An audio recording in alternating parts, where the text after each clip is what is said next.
بسم الله الرحمن الرحیم. نن زموږ د قرآن پاک د ترجمه سبق نمبر 30 ته اوله سپاره شروع ده او رکوع نمبر 7 ته. نن به ان شاء الله موږ 60 نمبر آیات وایو، 80 نمبر آیات په وایو، صرف یو آیات په وایو ان شاء الله. اول تلاوت کو داغه نه پس بیا لفظي ترجمه او مختصر تفسیر کو. اعوذ بالله من الشیطان الرجیم، بسم الله الرحمن الرحیم.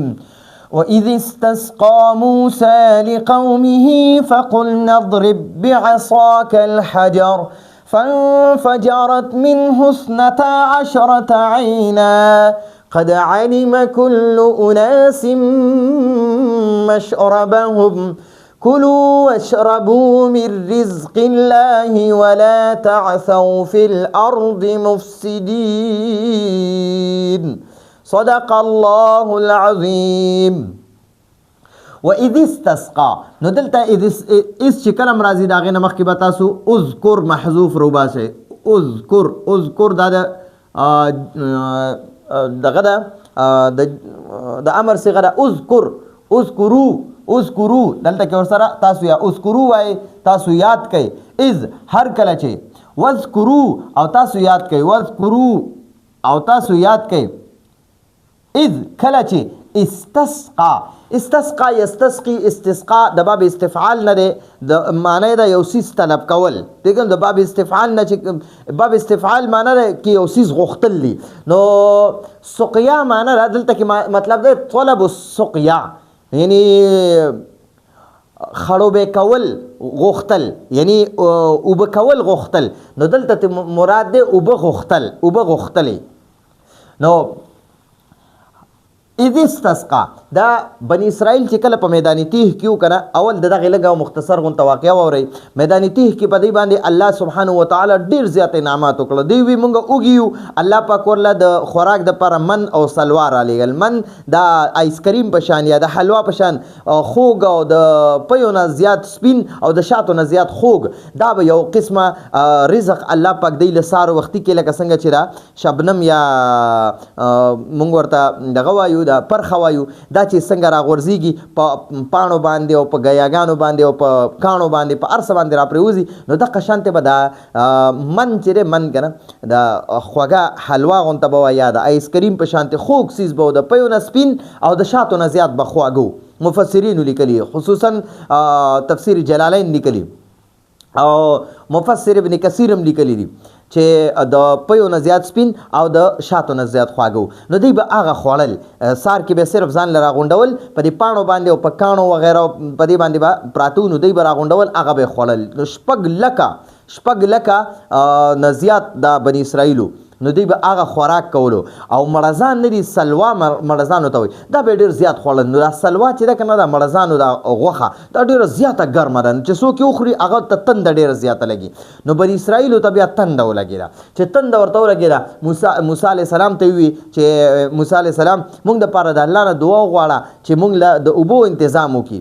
نو دلته کې هغه واقعه ده. دلته کې وایي واذ او اذکر محذوف رو بس واذکرو او تاسو یاد کړئ. اذ کله چې استسقا اوبه غوښتلې موسی علیه السلام، کله چې موسی علیه السلام اوبه غوښتلې لقومه د خپل قوم دپاره، د الله نه اوبه غوښتې چې الله زما د قوم له ته من او سلوا ورکې. نو دوی ته تندم لګېږي. نو ته ورله اوس د اوبو تنظیم وکړي. ځکه میدان تیه کې وادي سینا کې هغه تش یو دشتو بیابان یو غټ میدانو چې 6 لکو نه زیات بني اسرائیل پکې اوسېدل. او د 12 قبیلې وې، 12 قبیلې د یعقوب علیه السلام 12 زامنو. نو د هر یو زوی نه الله سبحانه وتعالی یو غټه قبیله جوړه کړې وه او د هرې قبیلې به یو غټ سردار و. دلته کې موسی علیه السلام ته بیا د بني اسرائیل ووي چې یاره مونږ دا مړزانو غوښه خورو، دا ډېره ګرمه ده، ته په مونږ له اوس د اوبو تنظیم وکړه. ځکه د دشتو بیابان کې میدان تیه دی، وادي سینا کې خو بالکل اډول اوبشته دی نه. نو موږ له د اوبو تنظیم وکړه، د الله نه راله اوبه وغواړه. نو دلته کې اوس وایي واذ او واذکرو، تاسو یاد کړئ. اذ کله چې استسقا اوبه غوښتلې موسی علیه السلام. استسقا یستسقي استسقا معنی را غوښتل، طلب السقیا اوبه غوښتل. نو دلته دا د فعل ماضي اوله صيغه ده. د فعل ماضي اوله صيغه ده د باب استفعال. استسقى يستسقي استسقاء استفعل يستفعل استفعال باب استفعالنا نو دا اصل کې استسقيا يستسقي استقياء ٹھیک شو استسقاء نو وبغختل نو استسقاء دا د فعل ماضی اوله صيغه ده، د دې معنی ده اوبه غوښتلې. موسی علیه السلام، نو فاعل موسی علیه السلام دی. موسی علیه السلام اوبه غوښتلې د الله پاک نه لقومه د خپل قوم د پاره. د لام جاره معنی د پاره او قوم ته وای، او ها چې ده ها ضمیر موسی علیه السلام ته راځي دی، یعنی چې د خپل قوم د پاره موسی علیه السلام اوبه غوښتلې، د خپل قوم د پاره موسی علیه السلام اوبه غوښتلې. نو بیا ورته الله پاک اوس فرمای، وای بیا الله تجویز ورکو، الله پاک تجویز ورکو چې ته داسې کار وکړه نو ستا یو معجزه به هم د بني اسرائیلو ته ښکاره شي، او بیا به دغه به شي، دوی ته به اوبه هم میلو شي. نو فقلنا، اوس دا قلنا دا د جمع متکلم صيغه ده د فعل ماضی. الله پاک فرمای وای فقلنا، نو مونږ وویل، مونږ وفرمایل، مونږ وویل اضرب دا د امر صيغه ده، معنی ته ووخه.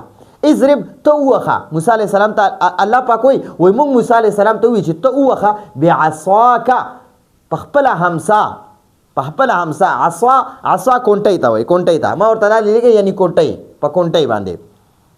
او که معنی ده خپل، موسی علیه السلام ته وای ته په خپله کونټۍ، ته په خپله کونټۍ کاڼې ووخه. الحجر، حجر کاڼي ته وای.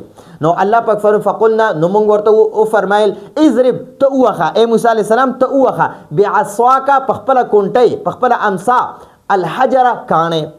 نو بعض مفسرین وایي چې په دې کې دا الف لام استغراقي دی، او بعض وایي چې نه دا الف لام په دې کې دغه دی،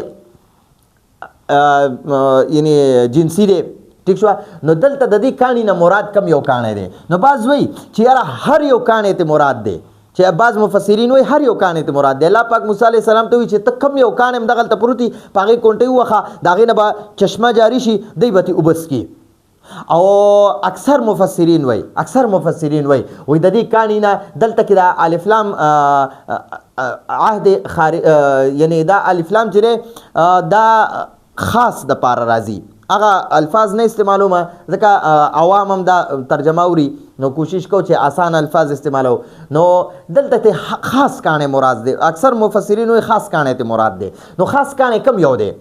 نو اوس تفسیر جلالین وایي وهو فر بصوبه، دا هغه کاڼی دی چې موسی علیه السلام نه کپړې تختولې وي. دا بني اسرائیل چې دي که نه، اوله مختصر قصه واورئ، د کاڼي دا قصه واورئ. نو بني اسرائیل چې دوی به بربند لامبل او بې حجابه به لامبل، حیا وغیره به نه کوله. موسی علیه السلام به دی بني اسرائیلو سره نه لامبل، او په هر پیغمبر کې الله پاک ډېرو زیات حیا ایښې وي. نو موسی علیه السلام به چېرته لرې لاړو او یو ځای کې به اوبو ته داسې ډوبې اوبو ته چې زیاتې اوبه به وي، هغې ته به ورکوشو. نو چې کله به کوزېدو نو موسی علیه السلام به خپل څادر ځان نه تاو کو، او اوبو ته چې دا سړی لږ لږ کوزېږي نو دا ورو ورو خپل څادر اوچتوي، بس بیا چې بالکل اوبو کې ډوب شي نو دا څادر اوچت کې بار چېرته کېږي. نو موسی علیه السلام هم د خپلې کپړې کوزې کړې او خوا کې کاڼی پروتو په غاړه، په کاڼي باندې کېښوده، او موسی علیه السلام هغه اوبو ته ورکوشو. نو بني اسرائیلو سره به موسی علیه السلام نه لمبل، نو د بني اسرائیلو په موسی علیه السلام باندې یو تهمت غونته کې لګولو چې یاره موسی علیه السلام چې دی دا ټیک نه دی، دا د سړو هغه صفات پکې نعوذ بالله نشته دی. نو موسی علیه السلام په دغه خبره باندې بیا ډېر الله پاک دغه کاڼی چې دی که نه، دا کاڼی الله پاک بس مقرر کړو دی لپاره چې موسی علیه السلام په کاڼي باندې کپړې کېښودې، موسی علیه السلام لامبل چې بیا یې وکته کاڼي کپړې وتښتولې. نو تفسیر جلالین کې لیکلی دي، دا چې کوم صاحب جلالین دی هغه لیکلی دي، وایي وهو فر بثوبه، هغه دغه کاڼي د موسی علیه السلام نه کپړې وتښتولې. نو موسی علیه السلام بیا د اوبو نه راووتو، څوک خو ونه، نو موسی علیه السلام ورپسې منډې والې، چې منډې والې بس یو بني اسرائیلي ولیدو، او د کاڼي الله پاک اراده هم دغه وه چې د بني اسرائیلو کې یو کس د موسی علیه السلام وویني چې هغه باندې بیا دا ګمان نه کوي چې یاره ده کې د سړو هغه دغه نشته دی، طاقت نشته، یا د سړو صفات پکې نشته. نو بیا هغه کاڼي چې کله یو بني اسرائیلي ولیدو بس کاڼی ودرېدو، چې کله ودرېدو بس بیا د موسی علیه السلام ته کپړې واغستې، هغه یې واچولې او کاڼی هم ځان سره اوچت کو. نو هغه مفسرینو لیکلی دي وهو مربع، دا کاڼی چې و که نه دا مربع شکل کې و، یعنی چوکور غونته کې و، څلور ګوټه غونته کې و. بیا یې لیکلی دي وایي کرأس رجل د سړي د سر په شانتي وو که داسې باندې او داسې باندې مو داسې کنه نو څلور ګوټه غونته کې کاڼی او سپک او تک سپین کاڼی سپکو او موسی علیه السلام بس ځان سره باغه ګرځو نو چې کله به بني اسرائیلو ته تنده ولګېده بس هغه کونټۍ به په کاڼي وواله نو د هغې نه به فانفجرت نو روانې به شوې فانفجرت یعنی انشقت وسالت یعنی هغه به وشلېدو او هغې نه به روانې شوې منه د هغې کاڼي نه من الحجر نو بیا دلته کې د هغې حجر په ځای باندې ها ضمیر راوړی نو منه د هغې کاڼي نه اثنتا عشرته 12 عینا چینې چشمې 12 چینې به ترې روانې شوې ٹھیک شو جی نو دلته کې 12 خاص کړي ولې دي ځکه چې دا بني اسرائیل 12 قبیلې وي 12 قبیلې او هر قبیلې دپاره الله جل جلاله یو چشمه مقرر کړه او هر یو قبیله به وي د دغې چشمې نه څکئ د دغې چینې نه به اوبه څکئ د دې بل کس د چینې نه به نه څکئ نو هر قبیلې دپاره الله خپله چینه مقرر کړه نو دلته کې اوس وایي فقلنا اضرب بعصاک الحجر فقلنا الله پاک فرمایي مونږ وویل موسی علیه السلام ته اضرب ته ووهه بعصاک خپل امسا الحجره په کاڼي باندې نو د دې نه بعض مفسرین وایي چې عام کاڼی ته مراد دی هر یو کاڼی ته مراد دی چې په کم کاڼي باندې دغه وواله کونټۍ وواله موسی علیه السلام نو هغې نه به چشمه جاري شوه او بعض مفسرین وایي چې نه د دې کاڼي نه مراد خاص کاڼی دی چې موسی علیه السلام نه کپړې تختولې وي او چوکور شکل کې وي تک سپین مکمل سپین کاڼی به لکه د پیو په شانتې او هغه به سپکو موسی علیه السلام به ځان سره ګرځو هغه به ځکه ګرځو چیرې دا کاڼی به زما په کار راشي نو او حضرت ابن عباس رضی الله عنه فرمای وای دا کاڼی چې دی دا یو خاص قسمه کاڼی موسی ابراهیم دا آدم علیه السلام چې د جنت نه الله پاک راکوزولو دا کاڼی ځان سره راکوز کړو او بیا آدم علیه السلام بیا حضرت شیس علیه السلام لور کړو بیا هغه نوح علیه السلام لور کړو بیا نوح علیه السلام شعیب علیه السلام لور کړو شعیب علیه السلام بیا موسی علیه السلام لور کړو ځکه چې د شعیب علیه السلام لور په موسی علیه السلام واده وه او موسی علیه السلام بیا 10 کاله د شعیب علیه السلام سره وخت تیر کړو چیرې ولا سره ولې وي نو موسی علیه السلام ل بیا دغه شعیب علیه السلام دغه ورکړو دا کاڼی ورکړو نو دې نه هغه کاڼی مراد دی نو بیا فنفجرت دا اصل کې دی انفجرت خو مخکې ترې فا ولګېده نو د دې حمزه هغه حرکت بیا نه ویلی کېږي دا فنفجرت دا فعل ماضي څلورمه صیغه ده د واحد مؤنث غایب صیغه ده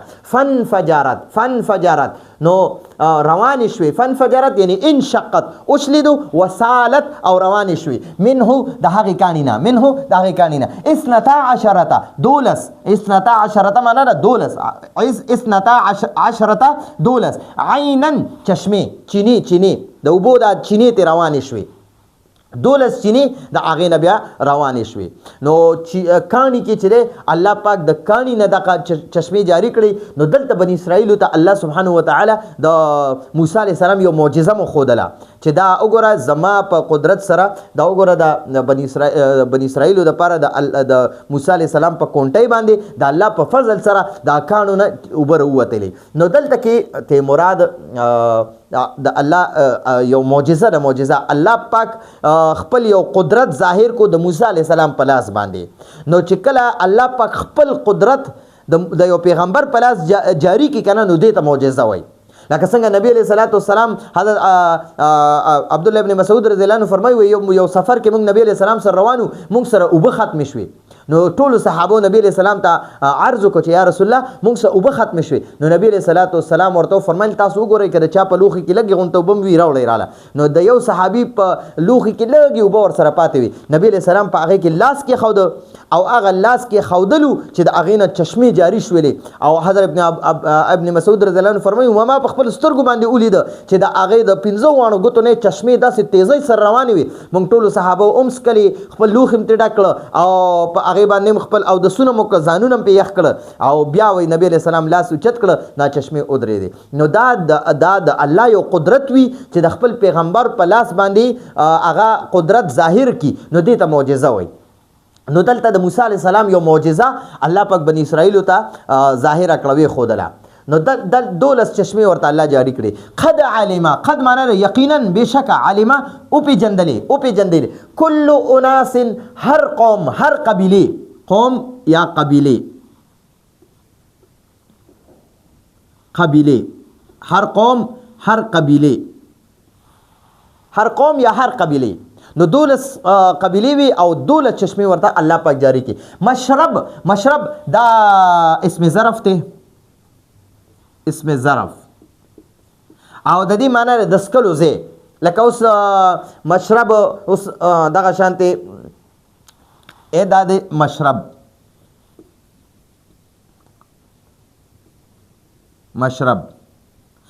معنی د سکلو زه، اسم ظرف ته مشرب، اسم ظرف ته او د دې معنی د سکلو زه. نو خپل د سکلو زه، هر قوم خپل د سکلو زه یعنی خپل چشمه او پیجندله، هر یو قوم خپل چشمه او پیجندله. اوس ورته الله پاک فرمای کلو تاسو خورئ من او سلوا، کلو المن والسلوا، دا من او سلوا خورئ. من هغه د آیس کریم په شان خوږه حلوا، د پیونه سپینه او د شاتونه خوږه دغه خورئ، او سلوا د مرزانو په شانتې مارغانو هغه خورئ. وشربو او د دغه چشمو نسکئ، وشربو او دغه چشمې نسکئ. نو دا کلو چې دی دا هم د امر صیغه ده، تاسو خورئ دغه من او سلوا خورئ. وشربو دا اشربو چې دی دا هم د امر صیغه ده، تاسو سکئ. نو دلته کې به مونږه یو ځل تاسو ولیکو او د بل ځای سره به نه لیکو. نو کلو تاسو خورئ، وشربو او سکئ من رزق الله، من رزق الله دا من حرف جر دی او رزق مضاف دی او لفظ الله مضاف الیه دی.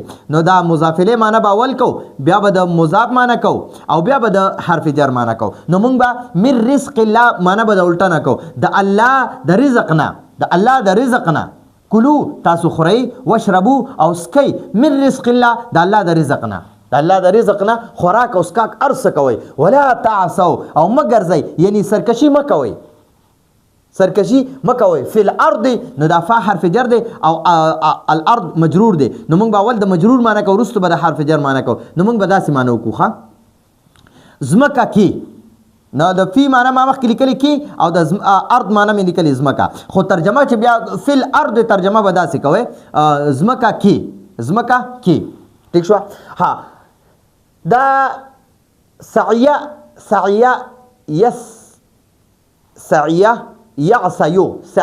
یعصیو د باب سمع یسمعون چې شي، نو بیا د دې معنی سرکشي کول. نو تعصو دا د نهي صيغه ده، د جمع نهي چې حکم دی پکې، نهي صيغه ده، جمع مذکر. ها دا جمع مذکر ده. د دې معنی ده تاسو سرکشي مکوئ، تاسو فسادی مکوئ. فی الارض ځمکه کې مفسدین فساد کوون کې پشان، تاسو فساد کوون کې او په ځمکه کې فساد مکوئ، فساد مخوروئ. نو دلته ورته الله پاک وای نو موږ هغه زمونږ د متل کې دا مشران کنه وای ماړه خېټه فارسی وای، ماړه خېټه فارسی وای. دا د چيلې بچي چې کله ماړه شي کنه نو بیا پر ارسیز باندې ورخیږي او ټوپونه وخی. دغه شانته دا انسانانو چې الله پاک ډیر زیات رزق او ډیر نعمتونه ورکي نو بیا د الله ناشکری کوي، د الله نافرمانی کوي. نو دلته ورته الله پاک فرمای چې تاسو خو من او سلوام خورئ او دغه کانی نه چې کوم چشمه جاری شوی دغه مسکئ، دغه نو بم سکئ. د الله رزق ټول استعمالوي، د الله رزق خورئ او سکئ. خو اوس ګوره تاسو به نافرمانی نه کوئ. نو دوی به بیا د هغې نه باوجود هم نافرمانی کوله چې موسی علیه السلام ورته وفرمیل راځئ چې قوم عمالقه سره جهاد کو. نو ورته وایي فاذهب انت وربک فقاتلا إنا هاهنا قاعدون. ته اوس تا خدای ځئ قتل کوئ، جهاد کوئ او موږ به چې دی دلته کې ناست یو. نو جهاد چې دا د مؤمن شیوه د شیوه چې کلم یو قوم جهاد کوي هغه به الله کلم نه مغلوبه کوي. نو موږ جهاد پرې ځکه خودن وال خورو. نو جهاد چې کنه موسی علیه السلام ته دغه بنی اسرائیل وای ته اوس تا خدای ځئ جهاد وکئ او موږ بدلته إنا هاهنا قاعدون، موږ بدلته کې ناست یو. نو یو خو دا نافرمانی وکړه. بل ګورئ چې موسی علیه السلام لاړو کوه تور ته، نو دوی ځان لسخې جوړ کو، سامری ولا جوړ کو او دوی د هغې عبادت شروع کو. نور بیا داسې ډېر د الله نافرمانی وکړه. د دې نه مخکې آیات کې تیر شو چې کله دی ته بیا الله پاک حکم وکړو چې تاسو ودخلوا الباب سجدا، تاسو د اریحه دروازه باندې داخليږئ نو عاجزۍ سره داخل شئ. نو دی د سجدن نه مراد بیا دی هغه استهزاء واغسته، ټوکه غونته کې وکړه. نو دی به کوناټي راخکل او په دروازه نه نوتل او مسخرې به کولې چې الله پاک ورته قولوا حطوه، تاسو حطوه وایي یعنی مونږ معاف کا، مونږ معاف کا، توبه کو، مونږ توبه کو، مونږ معاف کا. نو دی به وی حنطه فی شعرة یا حبة فی شعرة، چې مونږه خوشو سره غنم غواړو خوشو سره غنم غواړو نو حتوتن په ځای باندې دی به حنتوتن وي نو دی دغه فبدل الذين ظلموا قولا غیر الذي قیل لهم نو بیا په الله پاک عذاب نازل کو نو کلم چې انسان د الله نعمتونه ډیر استعمالي او الله ډیر نعمتونه ورکي ډیر مال دولت ورکي اوس د خلکو چې الله پاک ډیر مال دولت ورکي نو هغه اکثر خلک د الله فرمان برداری کوي د الله شکر ادا کوي چې الله مونږ اسم نو تار الله دونه هر سره کړ او ډیر خلک بیا د الله دغه رزق نه د الله غا وسعت نه د الله د ډیر مال دولت ورکول نه غلطه فائدہ واخلي عقد الله نعمت الله چې کوم مال دولت ورکړي وي هغه بیا په شرابو کبابو په کاری باندې په قتل و غارت باندې او په فسادونو باندې په دغه باندې بیا استعمالي نو الله پاک دې ته مو فرمایل چې کلو تاسو دا من او سلوا خوري واشربو او دغه قانون چې کوم چشمه جاری شوی د دین اسکي به رزق الله د الله رزق ته دا دغه نه خوري اسکي ولا تعصوا او سرکشي مکوي فی الارض زمکه کې مفسدين فساد کوونکی چې تاسو پرې خټه کې چې کم فساد خور شوی دی نو تاسو په ځمکه کې دغه فساد مه کوئ ولا تعثوا فی الارض مفسدین ستاسو په مزاج کې چې کم فساد دی نو دا تاسو په ځمکه کې مه کوئ دغه سرکشي په ځمکه کې مه کوئ نو دا اوس وګورئ واقعات هم درته پکې وي او ترجمه لفظي مو شوه او ورسره تفسیر مو شو اوس په مختصر لفظي ترجمه وکړو وذکروا او تاسو یاد کړئ اذ کله چې استسقا او بو غختل موسی علیه السلام لقومه د خپل قوم لپاره فقلنا نو مونږ ویل الله پاک فرمایي نو مونږ وی اضرب ته وخه اے موسی علیه السلام ته وخه بعصاک خپل امسا خپل کونټي الحجر پکانی ته د امسا پکانی باندې وخه فانفجرت نوروان شوی منه داغی کانینا 12 عینن چشمه چینی قد علم یقینا او پی جندلی کل اناس هر قوم هر قبیله مشربهم د خپل سکلوزه کلو تاسو خوري المن والسلوى د من او سلوا خوري وشربوا او تاسو سکي من رزق الله د الله د رزق نه خوري او سکي ولا تعصوا او مگر زي یا سرکشي مکوي فی الارض پس مکه کې مفسدين فساد کوونکی نو دا زمونږه د نن ورځې درسو و اذ استسقى موسی نو واخله تر فی الارض مفسدين پورې او په مینس کې پکې زلزلم ډیره تیز رااله الله پاک دې او زمونږ ګناهونه معاف کړي دا زمونږ د نافرمانی د وجې د الله د خفګان علامات دي نو الله پاک دې مونږ معاف کړي او الله دې مونږ په قرآن باندې پوهه کړي نو دا زمونږ د نن ورځې درسو راتلونکي درس پر اجازه غواړو هذا هو المرام والله اعلم بحقیقة الكلام